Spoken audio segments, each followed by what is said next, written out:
Hola chicos, buenos días, ¿cómo están?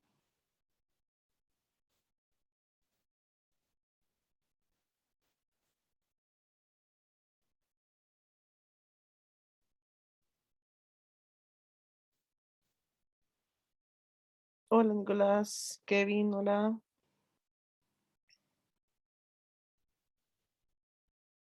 Krishna, buenos días. Sí, son buenos días.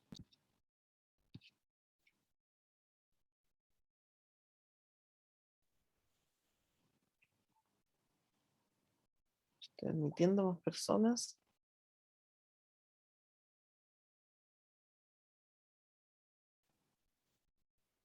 Ya, y se van agregando más.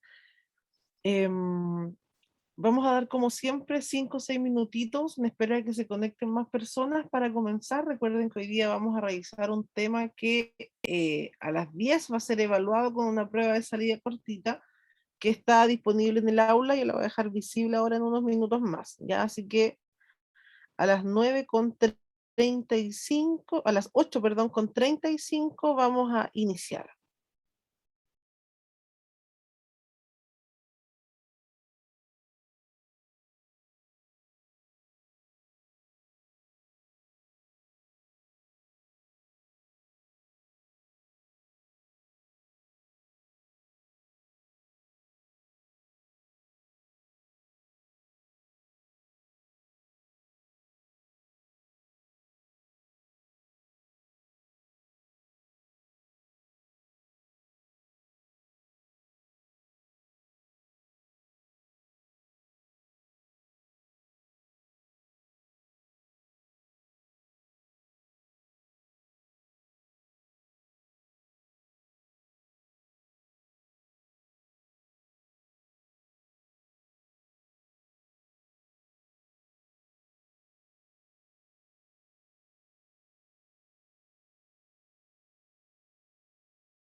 Ya, chiquillos, vamos a empezar. ¿Cómo están? Creo que vemos hartos conectados. Hola, Anitza. ¿Cómo están, chiquillos? ¿Todo bien? Bien, profe, ¿y usted? Muy bien también, gracias, Felipe. Bien igual, Janice. Mitad de semana ya. Se siente, sí, la mitad de la semana, pero ya va a terminar. Bueno, les quiero comenzar contando que hoy día, como habrán visto en el anuncio, no pude hacer la actividad presencial porque tuve un problema doméstico aquí. La verdad es que ha pasado varias veces. Estoy medio inundada, pero lo solucioné. Por esa razón es que no pude asistir presencial, ¿ya? Hoy día la clase que nos corresponde es bastante cortita, ya que tiene que ver con em, la obtención de agua farmacéutica. Recuerden que hay un tema de seminario relacionado a lo que se hace después de esto. Y vamos a ver que en el proceso en el cual nosotros vamos a trabajar en industria, también podemos estar a cargo de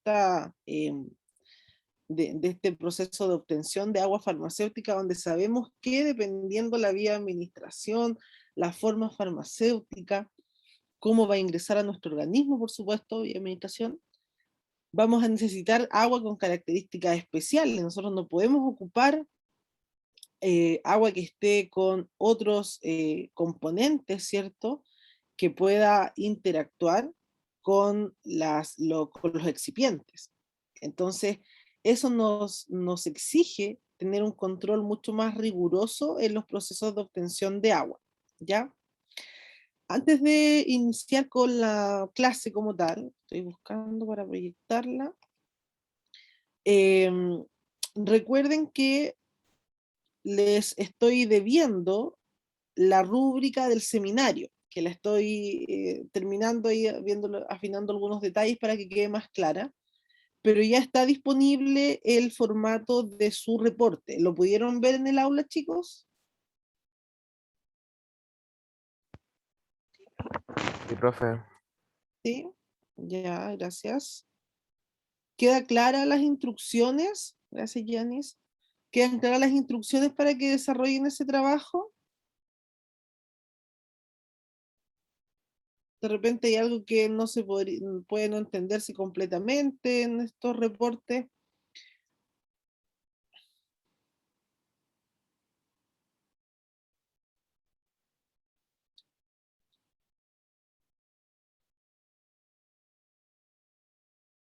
¿Todo claro? Ya. Gracias, Alexandra, súper.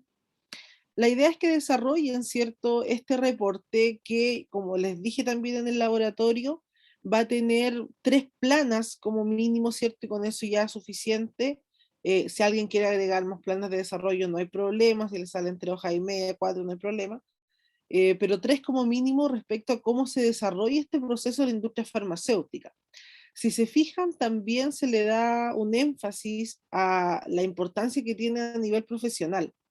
Y la rúbrica, que está ya en la hoja 2 y 3, tiene que ver no solamente con que ustedes desarrollen de forma clara el tema, sino que también con poder eh, desarrollar un informe en su organización y en su escritura, ¿cierto? También de forma correcta.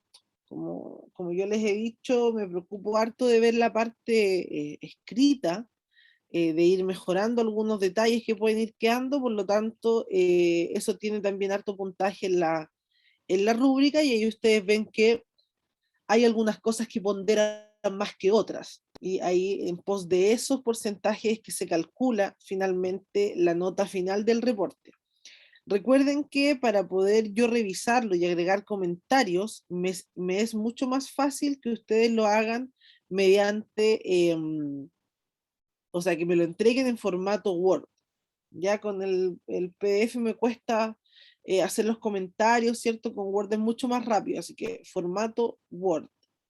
Y también comentarles que vean esto con tiempo. Yo, como me demoré en subirles la rúbrica, también les di más días. No sé si se fijaron en eso, que ya tienen hasta el viernes 5. Y la idea es que yo los buzones que genero para que ustedes suban las tareas se cierran cuando se cumple el plazo. Por lo tanto, no van a poder subir después el reporte si no lo hacen a tiempo. Así que no lo dejen para los últimos minutos subirlo porque siempre pasa que la página no funciona, que el internet se cae, todo lo que pasa cuando uno está apurado, ¿cierto? Así que les recomiendo ahí que lo hagan con tiempo, que suban el documento con tiempo. Ya, Carolina, los que no asistieron al laboratorio siguen siendo parte de un grupo y de todos los grupos había alguien presente. Por lo tanto, tienen que comunicarse con el integrante de su grupo que estuvo presente para que les cuente más o menos lo que se hizo, lo que yo les adelanté del reporte en el laboratorio y desarrollar el reporte como grupo. ¿Ya, Carolina? Ya, profe, muchas gracias. Súper. Entonces, de esa forma, cada grupo tendría, ¿cierto?, su reporte. Recordar también, para los que no asistieron al lab, que ese día yo también asigné los temas de seminario. Entonces, conversen también con sus compañeros. Espero tener la rúbrica hoy o mañana para poder subirla, pero sigue bastante la tónica de una presentación organizada finalmente. Dar un fundamento teórico del tema asignado, explicar alguna metodología puntual, ¿cierto? Cómo se hace el escalamiento, que es el tema del reporte. Por lo tanto, la quiero tener lo antes posible, por supuesto, para que ustedes puedan con tiempo armar su presentación. Una de las cosas importantes de tanto del seminario, donde tienen que hacer búsqueda de información, como del reporte, es el tema de las referencias bibliográficas. Es súper importante que utilicen referencias bibliográficas que si usted me hace una presentación extensa, ¿cierto? La cantidad de referencias que usted ponga en el trabajo también sea tingente a la extensión de su presentación. Ya, entonces, en ese sentido, vamos a ahondar ahí en el uso de la bibliografía, en el uso de las bases de datos para poder hacer búsqueda de información. ¿A ustedes en algún momento, en algún ramo, hicieron eso? ¿Como les enseñaron de nuevo a usar estas plataformas, las búsquedas avanzadas, por ejemplo? ¿O no?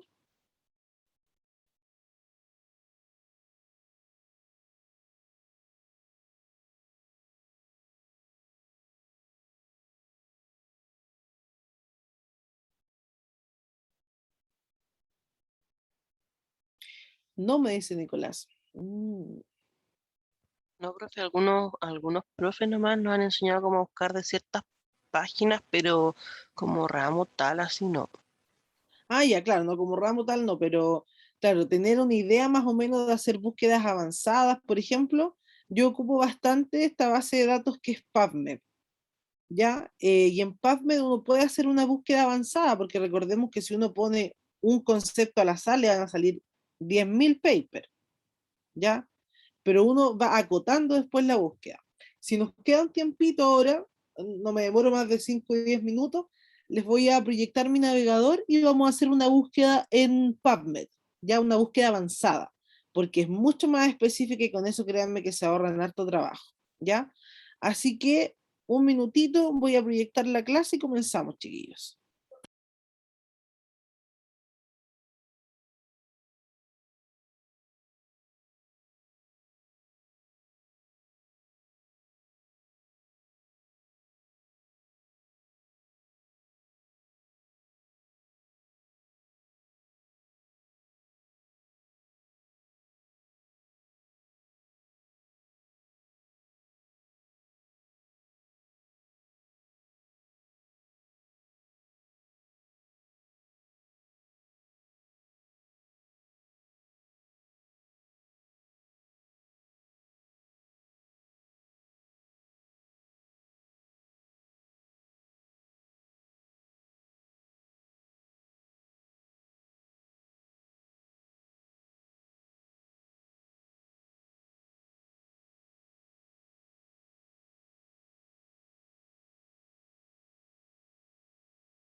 Ya, ahí deberían estar viendo la pantalla, chiquillos.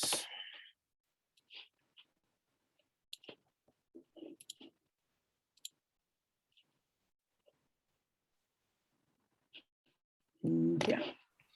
Entonces, hoy vamos a comenzar con este tema de la obtención de agua farmacéutica. Todos los procesos en la industria involucran agua, tanto no solamente las formulaciones, sino que cómo limpiamos, por ejemplo, un equipo, asegurándonos que este mismo líquido que vamos a usar no deje residuos. Si tenemos agua con algún componente, por ejemplo, con mucho flúor que se da en algunos lugares del país, ¿cómo hacemos que esto no afecte la producción? Eso es una de las interrogantes que vamos a ir resolviendo, pero que también está enfocado a las formulaciones, porque tenemos una variada gama, ¿cierto?, de formas farmacéuticas líquidas. Por lo tanto, el agua a utilizar también va a tener que ser la adecuada, si no, todas las pruebas de estabilidad, por ejemplo, de la forma farmacéutica, de producto, todas las pruebas de producto terminado que se les puedan hacer, la densidad, la viscosidad, etcétera, todo eso se va a ver alterado cuando nosotros hacemos cambios. Recuerden que un cambio en la formulación, por mínimo que sea, es capaz de cambiar todos los parámetros de análisis.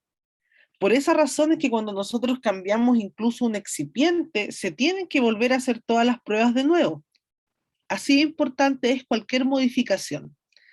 En el caso de los pacientes, por ejemplo, que son alérgicos, se usan esto de cambiar algunos excipientes, ya en casos de alergia. Ojo que cuando nosotros hablamos de la alergia a la lactosa, que eso también es una pregunta que le pueden hacer en la farmacia o donde trabajen.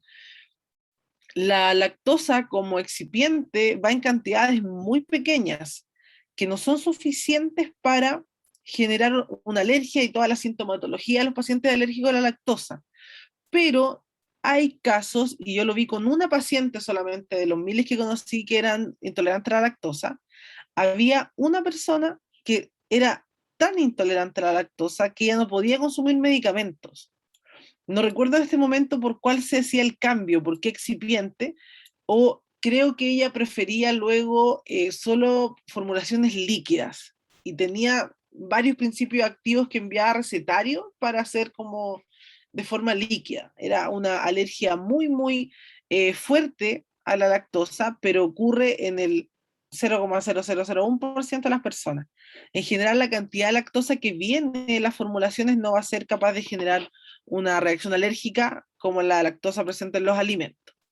Por lo tanto, la obtención de agua farmacéutica, recuerden que esta clase se evalúa a la salida, por lo tanto, yo le voy a dar algunos tips de lo que debe recordar.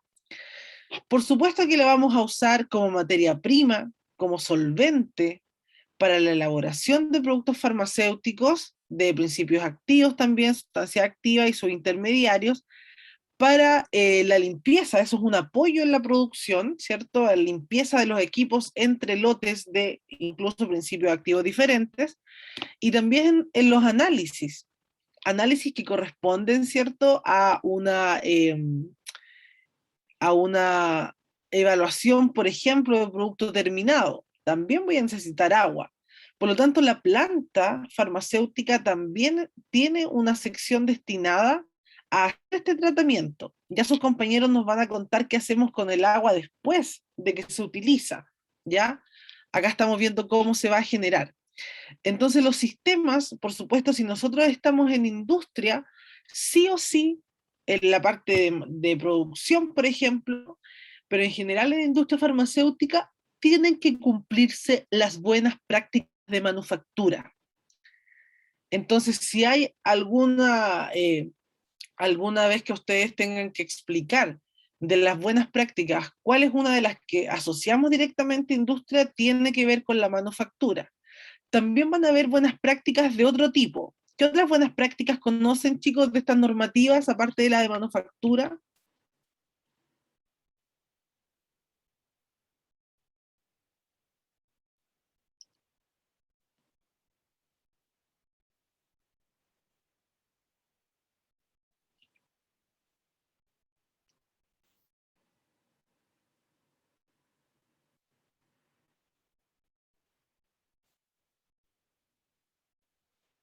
claro, las normas ISO también son son estándares a nivel internacional que ayudan a hacer más homogéneos todos los procesos, ¿cierto?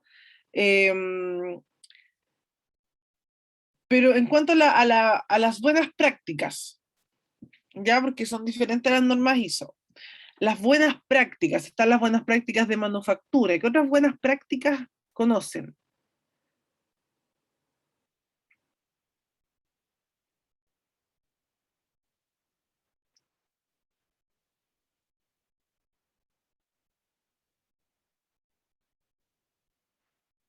Por ejemplo, cuando fueron al laboratorio y llevaron su delantal, bien, Nicolás, buenas prácticas de laboratorio.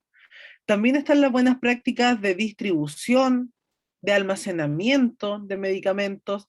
Por lo tanto, esto si bien son cosas que uno las lee y dice, bueno, pero esto es obvio, lamentablemente si no está escrito, por supuesto que no se hace. Entonces son medidas que permiten organizar el trabajo, estandarizar.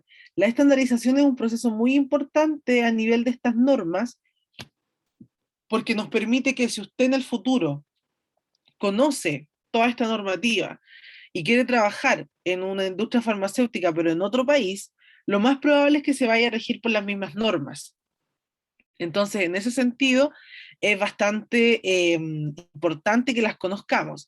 Lo que varía de un país a otro es la normativa legal propia de cada país, ¿cierto? Pero lo que no va a variar son estas normativas que son estándares internacionales, ¿ya? Entonces, todas las buenas prácticas, en este caso las de manufactura, tienen que aplicarse junto a las leyes de cada uno de los países.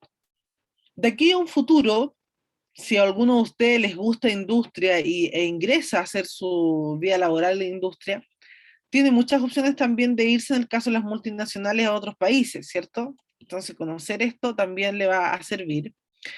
Y la producción de agua para uso farmacéutico consiste básicamente en que nosotros eliminemos todas las fuentes de contaminación, porque es eso lo que va a afectar a las formas farmacéuticas finalmente.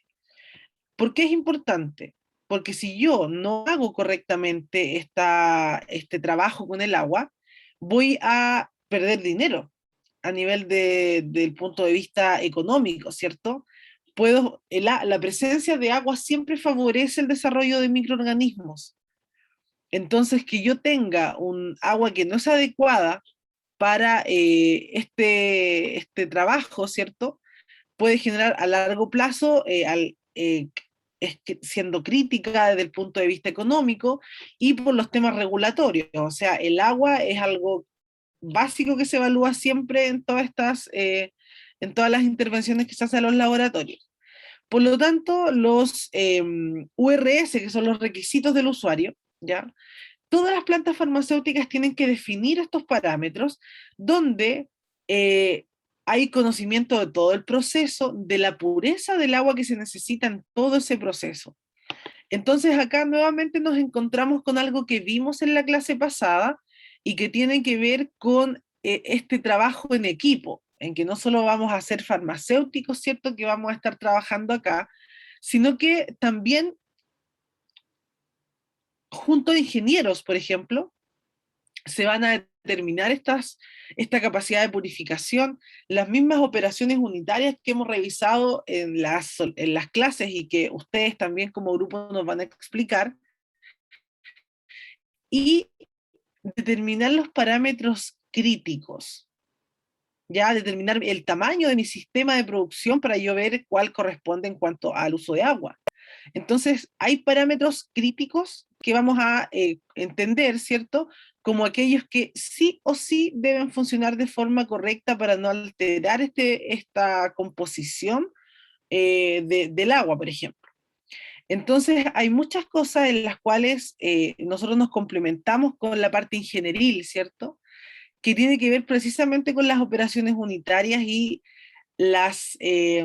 todo lo que involucra la parte más estructural, la parte de los flujos, de cómo yo voy a hacer llegar en tuberías, por ejemplo, esta agua a toda la planta. Esas son cosas que si nosotros las pensamos un poco, se escapan un poquito, digo yo, de lo que nosotros hacemos como farmacéuticos, ¿cierto? Porque las herramientas las tienen otras carreras, pero sí nosotros también somos importantes en el sentido de conocer el sistema de producción, las exigencias de cada uno de estos pasos. Por lo tanto, acá nuevamente nos vamos a encontrar con un trabajo en conjunto que tiene una alta característica del tipo ingenieril, ¿ya? Tenemos que distribuir en una planta todas las, voy a decirlo más coloquial, pero todas las tuberías y los flujos y los caudales, ¿cierto? Y definirlos con la que tiene que llegar el agua a diferentes partes de la planta. Por lo tanto, según la Farmacopea de Estados Unidos, la OSP, ¿cierto?, define o se encarga de cubrir dos tipos de agua, que una va a ser el agua purificada y la otra va a ser el agua para inyectables. Esos son los dos tipos.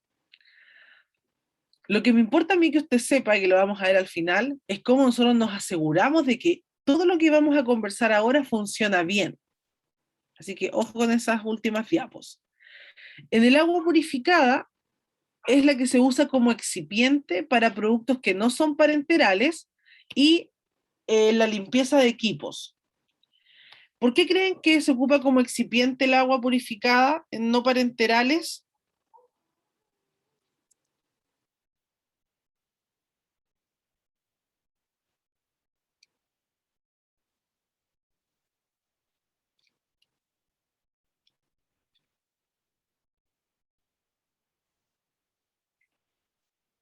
Lo ocupo para limpieza. Para poder diluir, profe. No siempre vamos a diluir, pero tiene que ver con el tema de la formulación. Ahí dice que se ocupa en no parenterales. ¿Ya? No tiene que ver con la interacción con el principio activo ni la disolución, sino que el agua purificada tiene en su proceso un trato más simple que el agua que se ocupa para productos que se administran por vía parenteral. ¿Ya? Vamos a comparar aquí, por ejemplo, fíjense, una de las cosas importantes es de los parámetros, destaca el carbono orgánico, la conductividad, ¿cierto? Pero hay un recuento total bacteriano que son menor a 100 unidades formadoras de colonia por ml, ¿ya? Y eso es bastante. Fíjense en la unidad, por lo tanto, yo no puedo usar en una vía de administración que es parenteral un agua que tenga esa cantidad de, aunque sea menor, pueden ser 98, unidades formadoras de colonia por ml. ¿Ya? Entonces ahí, ojo con esa tablita. Entonces se produce a partir de agua potable, a la que se le hacen todas las procesos desde la filtración, la eliminación de electrolitos, con todas las indicaciones de la farmacopea, ¿ya? Y acá no se olviden que nosotros hacemos controles periódicos de esta agua, o sea, no es como asegurarnos de poner el filtro y cambiarlo cada cierto tiempo, sino que nosotros vamos a ir tomando pruebas en el tiempo del agua para ir analizando estos mismos parámetros de acá, el carbono orgánico total, la conductividad y el recuento total bacteriano. Entonces, en el agua purificada, que se ocupa en limpieza y en no parenterales, el recuento bacteriano es de menos de 100 unidades formadoras de colonia por ml.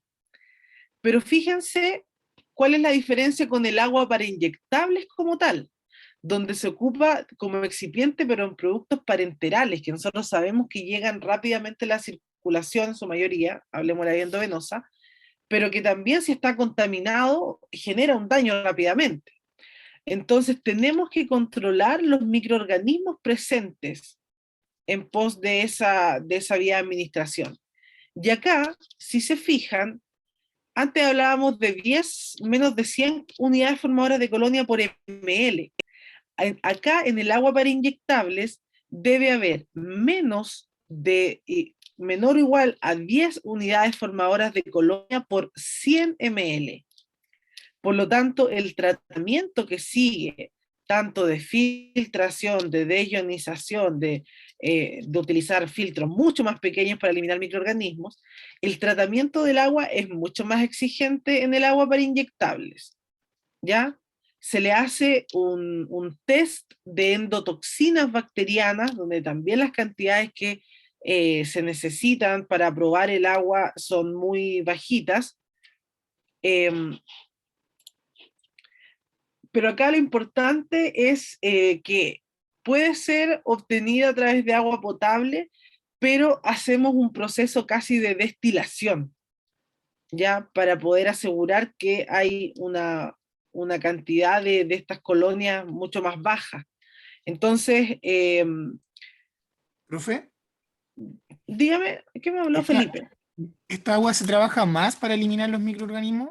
Exacto, tiene otros procesos mucho más difíciles. Antes hablábamos de deionización, de filtración, en cambio acá estamos hablando de destilación. En la Ah, ya. destilación también el porcentaje, por ejemplo, a ver, ¿cómo decirlo? Como el rendimiento que tiene el agua también es menor. Nosotros obtenemos un volumen mucho más bajo de agua destilada.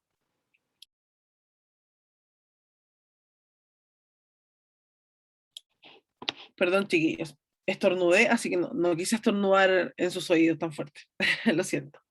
Ya, claro, acá hay un rendimiento también que es mucho más bajo. Nosotros cuando hacemos tratamiento de agua potable, no sé, de 10 litros, obtenemos menos de 2 litros o 3 litros de agua destilada.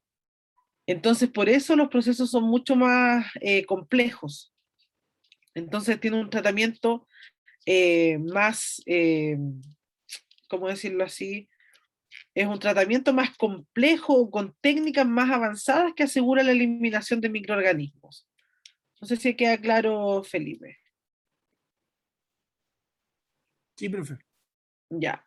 Cualquier elemento que nosotros usamos en las formas farmacéuticas que son parenterales, eh, son mucho más exigentes todos los procesos por el hecho de que estas son formulaciones que, por ejemplo, la vía endovenosa va a llegar directamente a la sangre. Antes no hay ningún mecanismo que pueda identificar estos microorganismos y eliminarlos, ¿cierto? Entonces, si nosotros básicamente usamos un producto que está contaminado, se genera una sepsis rápidamente. Entonces acá, dense cuenta que igual no llegamos a decir ya, hay 0 unidades formadoras de colonia. Eso igual es difícil poder asegurarlo. Pero sí, este es un margen de seguridad súper bueno de que ahora estamos hablando de 100 ml, antes podían haber menos de 100 en 1 ml, en el otro tipo de agua.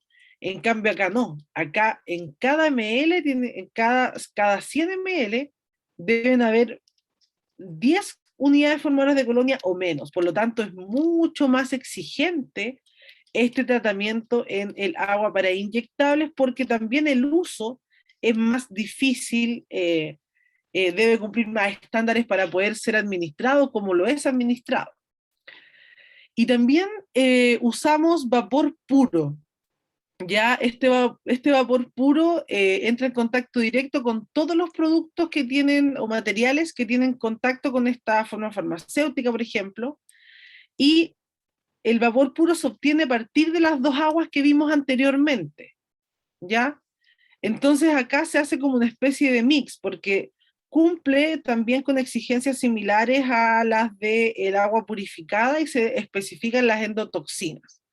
Entonces, acá nuevamente, cuando se aplica esto, en casos muy puntuales, yo quiero que ustedes se queden con estas dos aguas de acá, ya el vapor puro lo consideramos algo extra, que estas son las importantes de que ustedes puedan diferenciar a partir de qué se obtienen, qué parámetros tienen diferentes, ¿ya?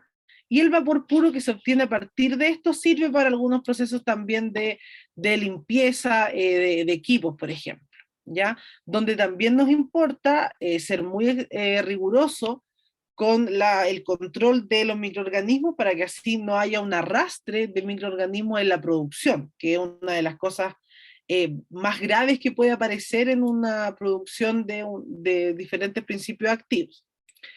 Entonces, acá la instalación de estas válvulas promueve el drenaje por gravedad. Es lo que le genera menos exigencia al sistema, ¿cierto? Que sea la gravedad la que permita el flujo.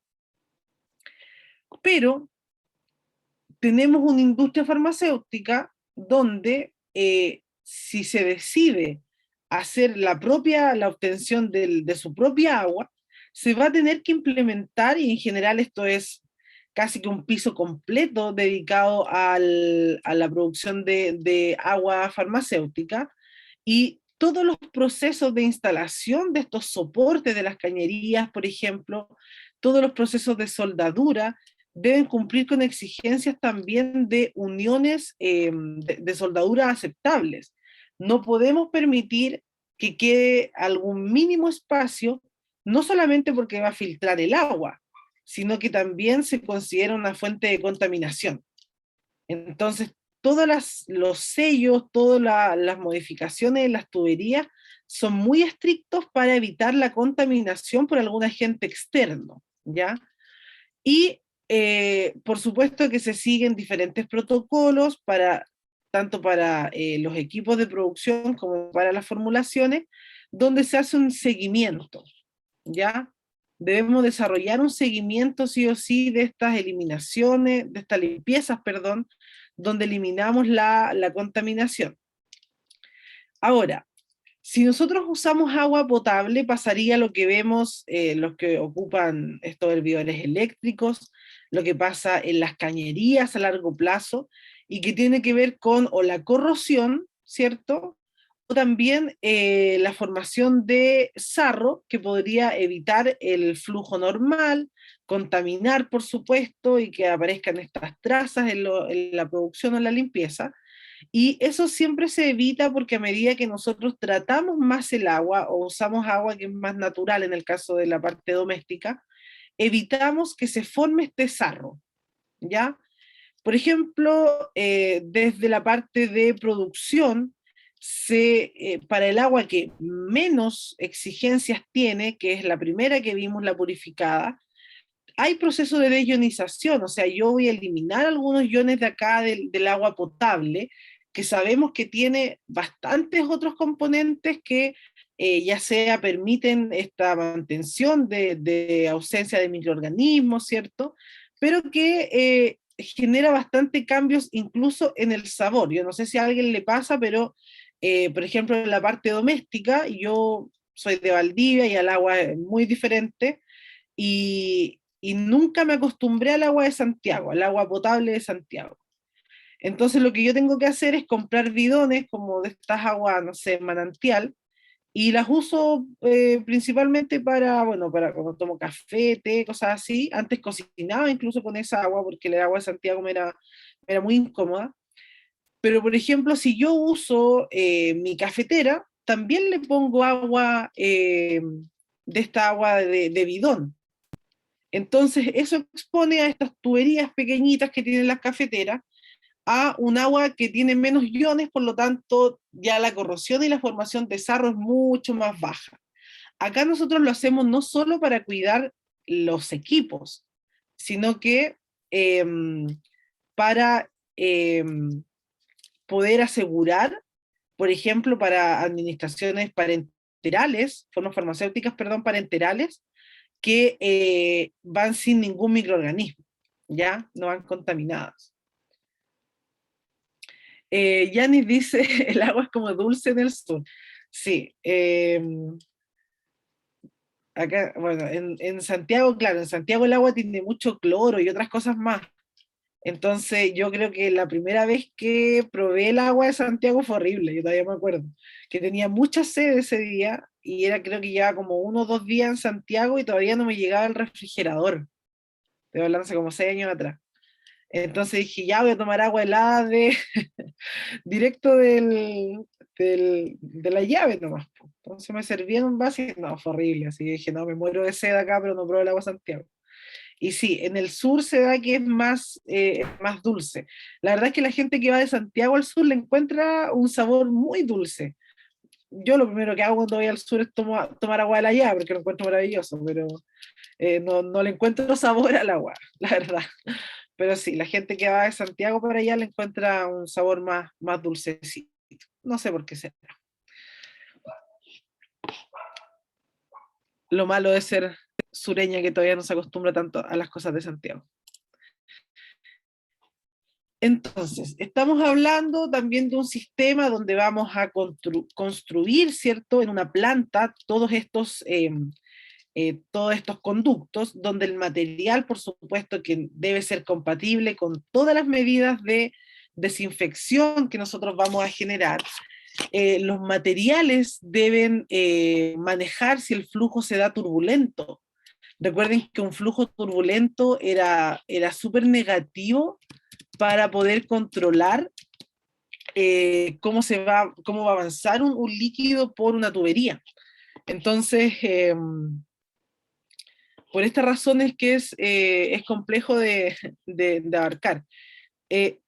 Dentro de estas medidas de control está la desinfección, la limpieza y la pasivación. ¿Alguien ha escuchado lo que es la pasivación? Cuando hablamos de tubería y cosas así, ¿a alguien les suena?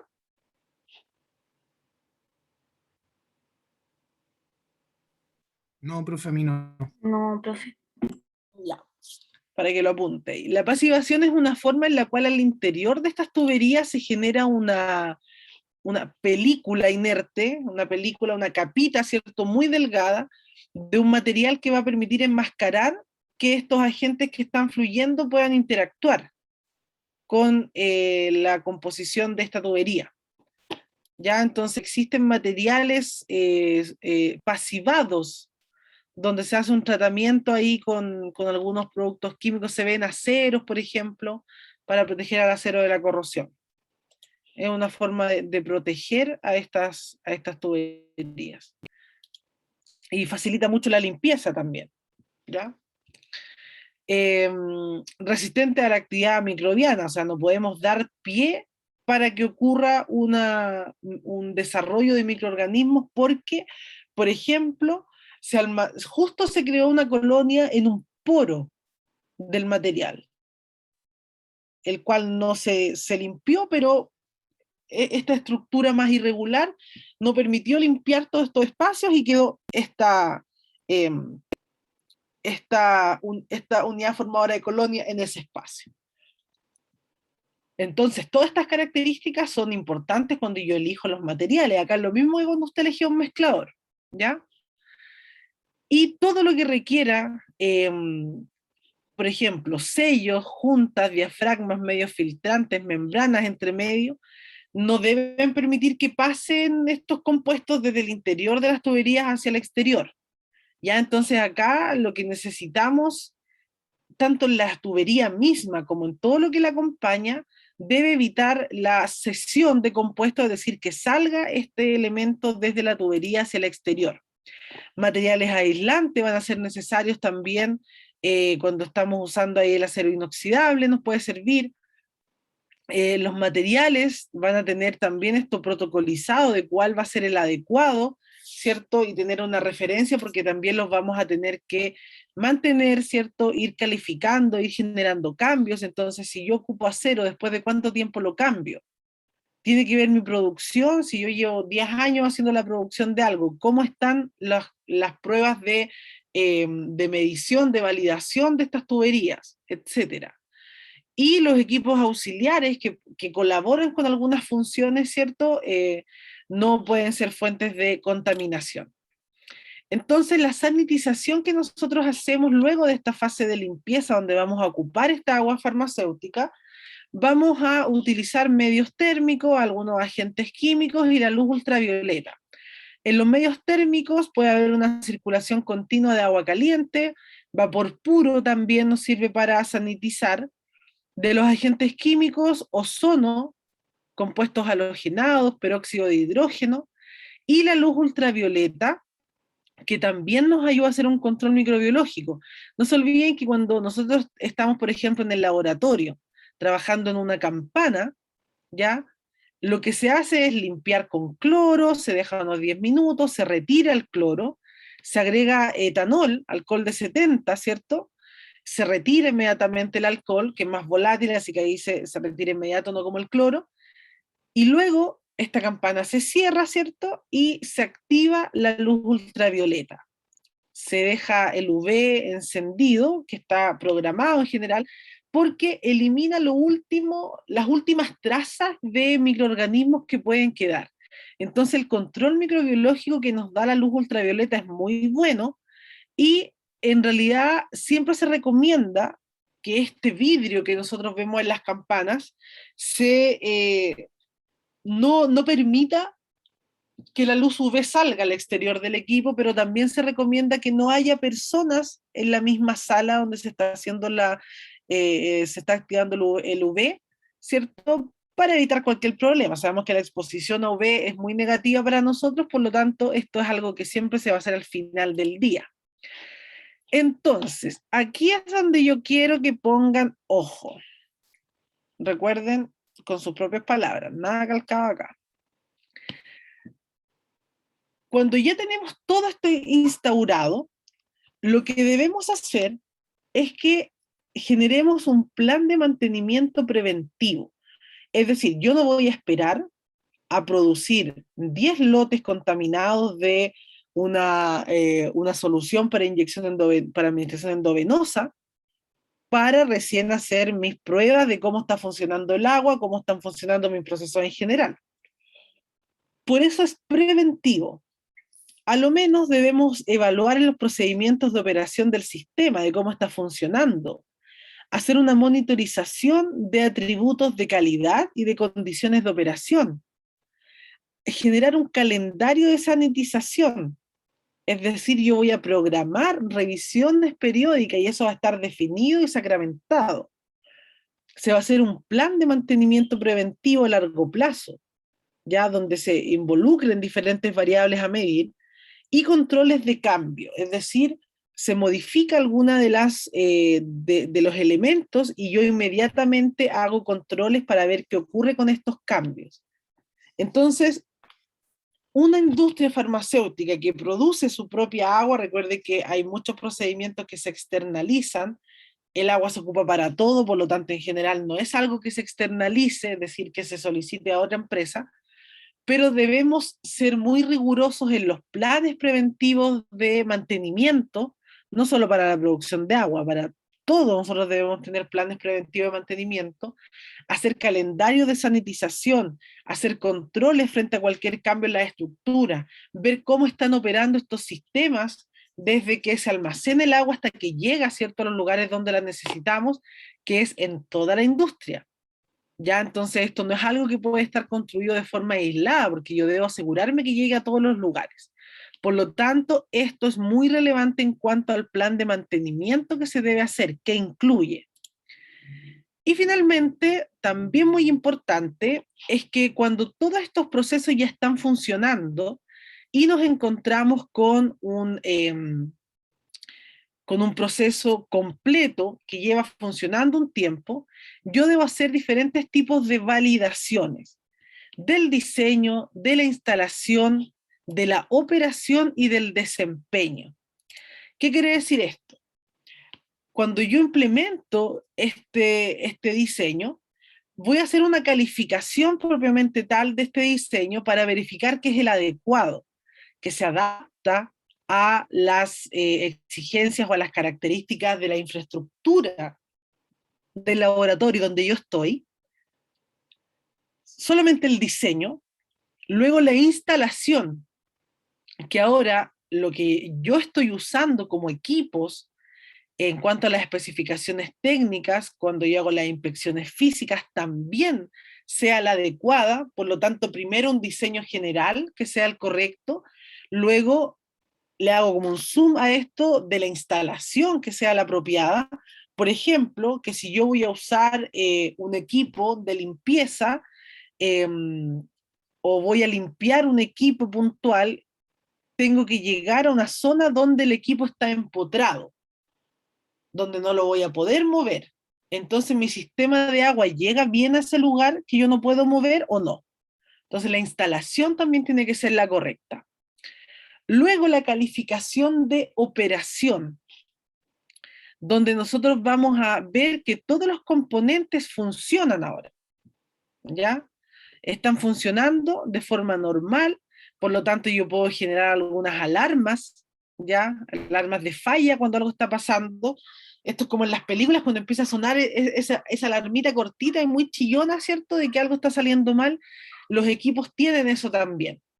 Por ejemplo, un equipo que uno ingresa la materia prima y sale el envase secundario listo en paquetes de 20, tiene este sistema de alarma en el cual si, por ejemplo, cuando estaban pasando por la parte del equipo que deja el prospecto al interior de la caja y un prospecto queda como a mitad de camino y no alcanza a entrar, al tiro una alarma. Entonces la operación está de alguna forma dándose con algunos errores y con el agua pasa lo mismo. Si en algún punto no llega en el tiempo que debería llegar, si el flujo no se detiene en alguna parte, también vamos a generar alarmas. Entonces nos importa que el diseño en general sea el correcto, yo lo califico también, que la instalación también sea la correcta y genere una calificación de la instalación, pero luego me importa que estos equipos funcionen bien en el proceso global, por lo tanto una calificación de operación. Y cuando ya está funcionando, yo quiero ver que funcione de forma correcta, pero a largo plazo, no en una prueba, yo voy a hacer una calificación de desempeño, ¿cierto? Esto siempre lo asociamos a un periodo más extendido en el tiempo. Y fíjense que acá nosotros vamos a tener un concepto que es la fiabilidad. El proceso se puede estar dando siempre de la misma forma, pero quizás esa no es la forma que nos entregue los mejores resultados. Entonces a eso apuntamos, a llegar el mejor resultado. Entonces vamos a verificar que estos procesos, ¿ya? De obtención de agua, de generación de vapor, van a ser confiables, consistentes, ¿cierto? Y este cuenta de 3 fases. Primero, un muestreo diario durante 2 a 4 semanas de manera intensiva. Ojo, que en este punto yo no puedo usar el agua para fabricar los productos. Estoy haciendo la parte más intensa de evaluación de desempeño, donde yo hasta en un mes, todos los días, tomo muestras de las aguas y veo de qué calidad está apareciendo en estos puntos.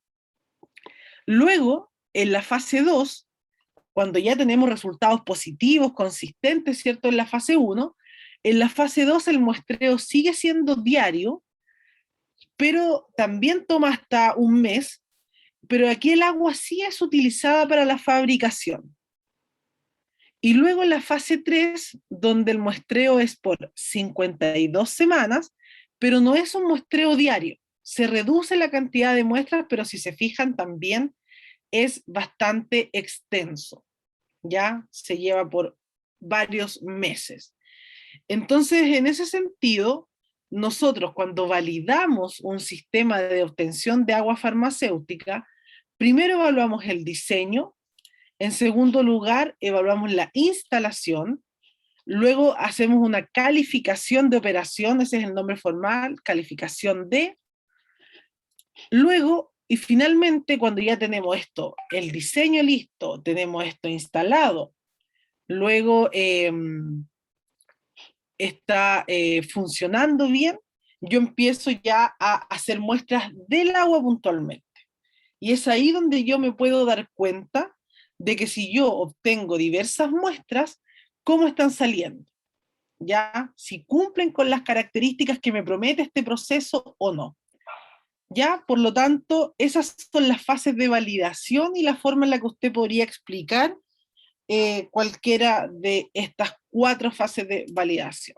Ya aquí algunos de los equipos que van a regular, ¿cierto? Este tema de tuberías que se distribuyen de esta forma a todos los equipos, por tanto eh,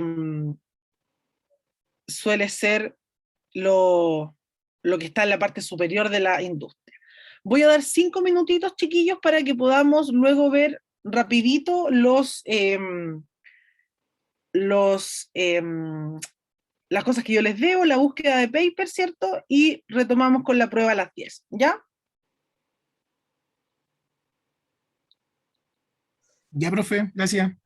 Súper, gracias a ustedes.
Y aquí estoy leyendo la pregunta de Nicolás.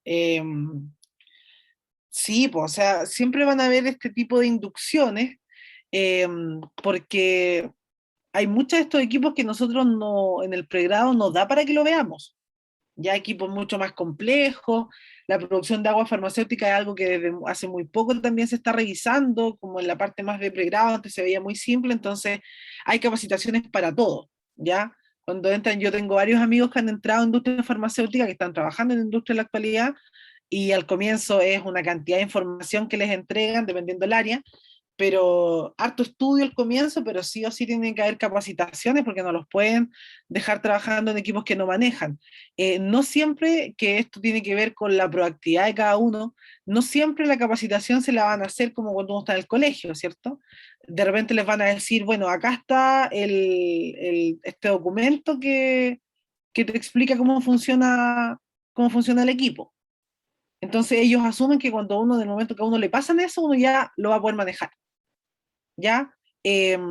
Hacen eso, también es importante el tema del inglés, porque a veces todos estos materiales están en inglés, pero sí o sí tiene que haber una parte práctica que ellos a ustedes les expliquen para que puedan usarlo, si no, si llegan sin eso no hay forma.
Chicos, recuerden que la prueba a las 10. Entonces, están por ahí, voy a proyectar mi pantalla para que puedan ver el navegador.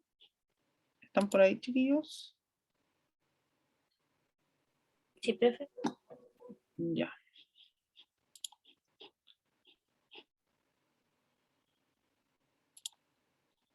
Ya, ahí dejé de compartir. Les voy a compartir ahora mi navegador. Una de las páginas, como bases de datos, ¿cierto? Que nosotros utilizamos harto es PubMed, ¿ya? ¿La han utilizado antes alguna vez? Le voy a dejar el link acá en el chat.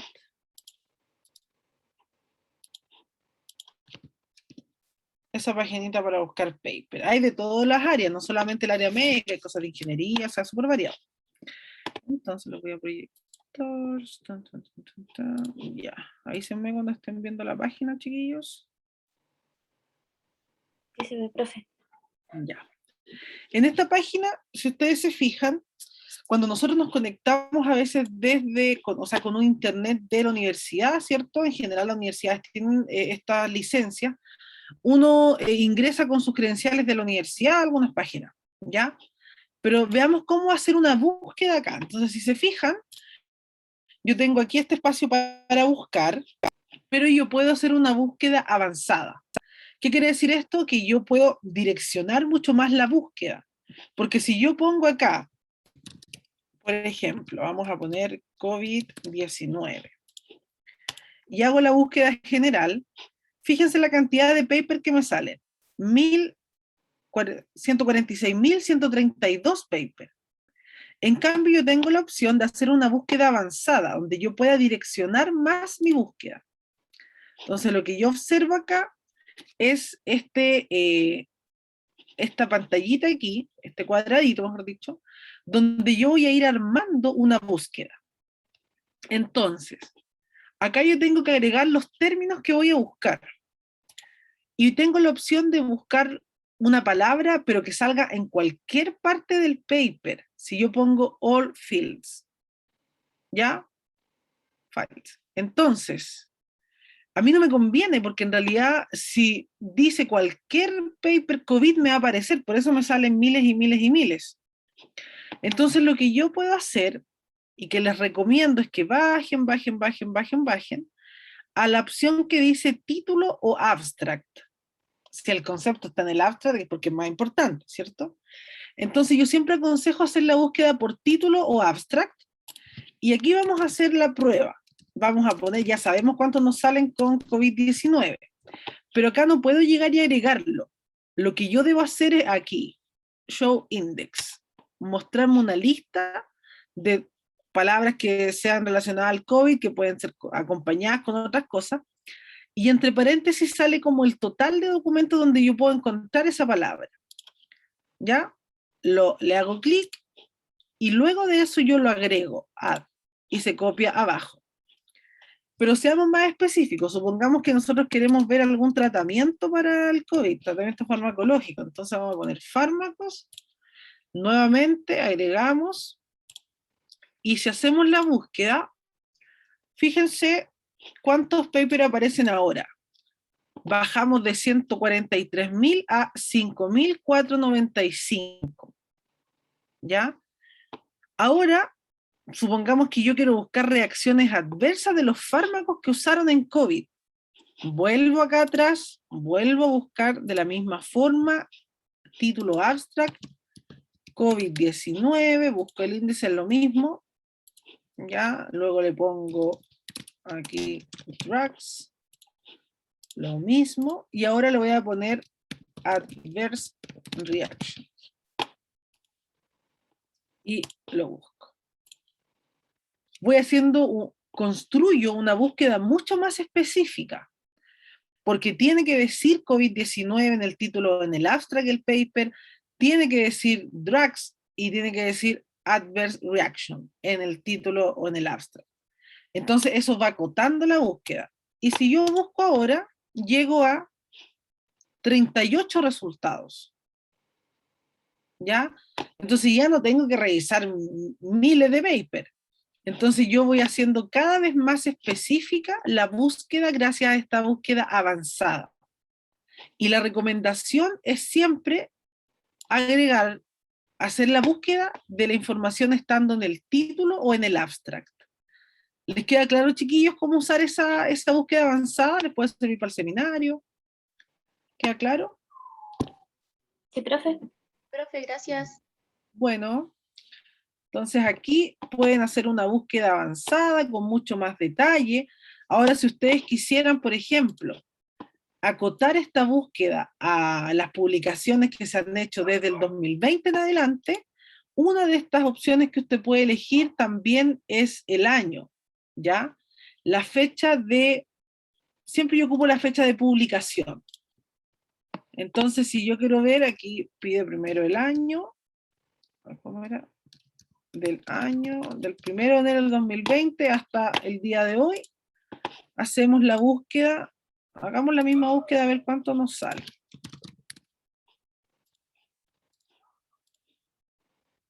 Chan, chan, chan. Y hemos puesto reactions. A ver cuánto nos sale. Ah, bueno, eran todos del 38. Si le pongo aquí 2021, ¿me acotará algo?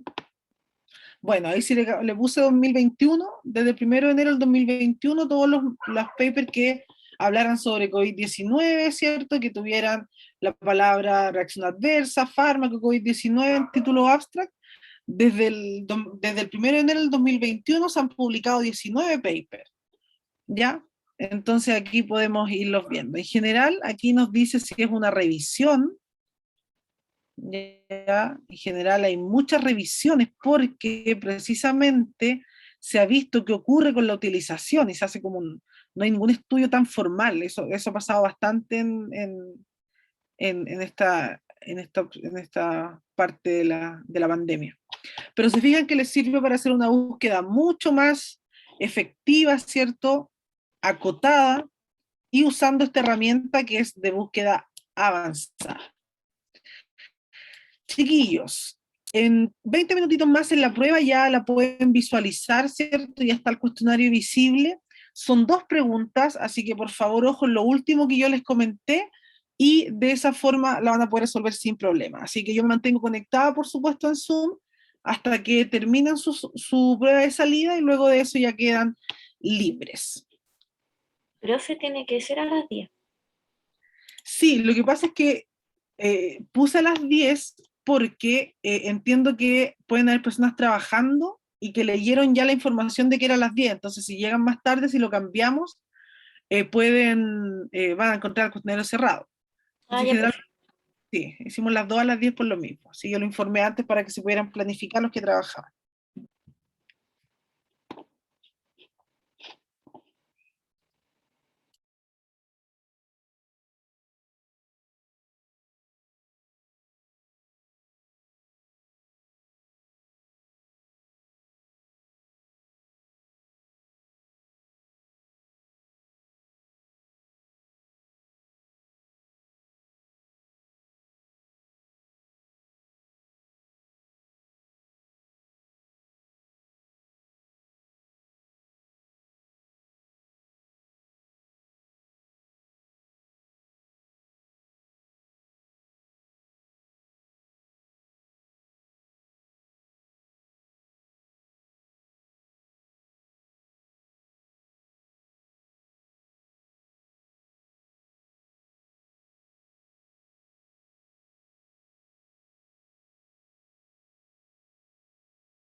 Profe,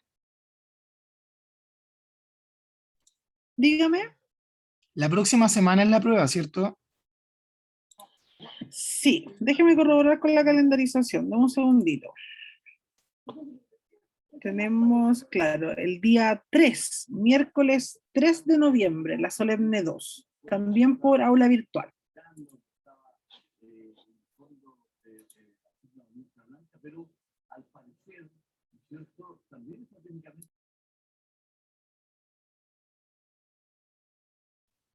Acá, profe, entran las unidades después de la primera prueba, ¿cierto? Claro, según la calendarización, nosotros llegamos hasta molienda y tamizado, claro, entró hasta secada filtración. Acá entra desde la clase del 6 de octubre, que fue granulación, esterilización, manejo de fluidos, obtención de agua farmacéutica, lo evaluamos ahora, así que son como 2 o 3 clases nomás, ya más lo que se les pueda pedir una conclusión del reporte, pero muy breve. Así que yo les voy a subir el temario en estos días. Ya, profe, muchas gracias, que esté bien. Ya, cuídense chiquillos, que estén bien, chao Cristian. Igual, profe, Igual, que esté bien. cuídese Catalina, nos vemos. Chao, chao. Igual, que esté bien, Janice.